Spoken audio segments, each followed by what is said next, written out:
in every life, there are moments, there are determining moments that all your values and beliefs are going to be tested. And it depends on you whether, how to pass that test.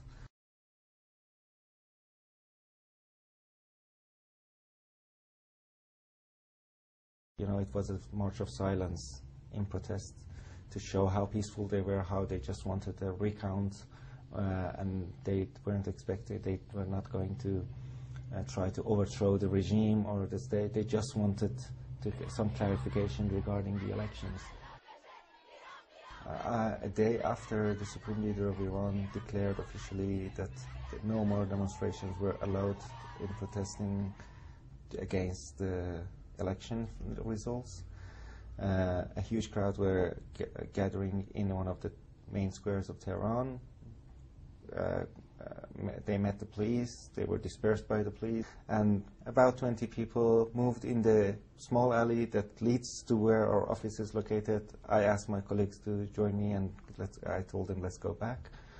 And by the end of that alley, Neda Agha Soltan was among those 20 people who were moving in that alley besides us, and I had noticed her back because she was there, she was active, she was shouting, so I noticed her.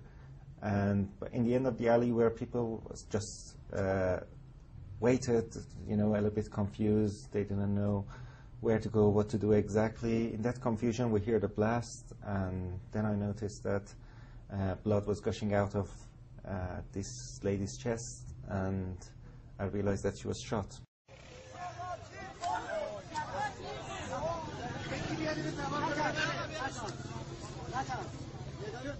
So I rushed towards her, trying to help her. Unfortunately, I wasn't successful. She died in the slammer.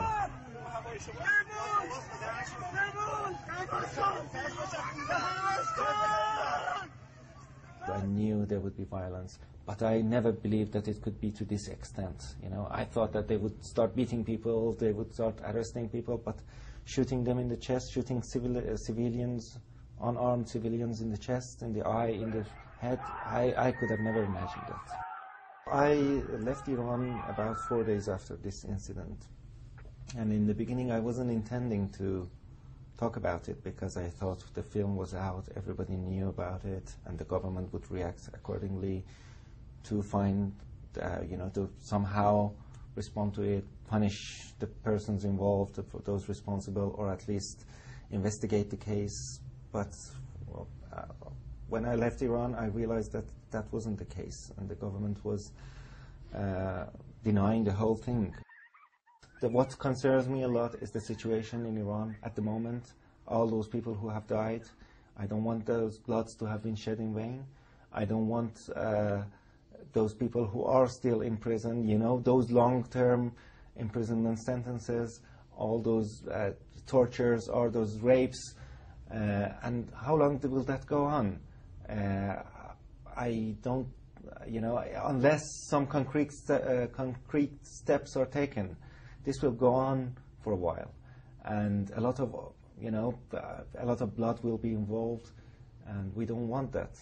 And I don't think the world wants people of Iran to just give up their right to protest.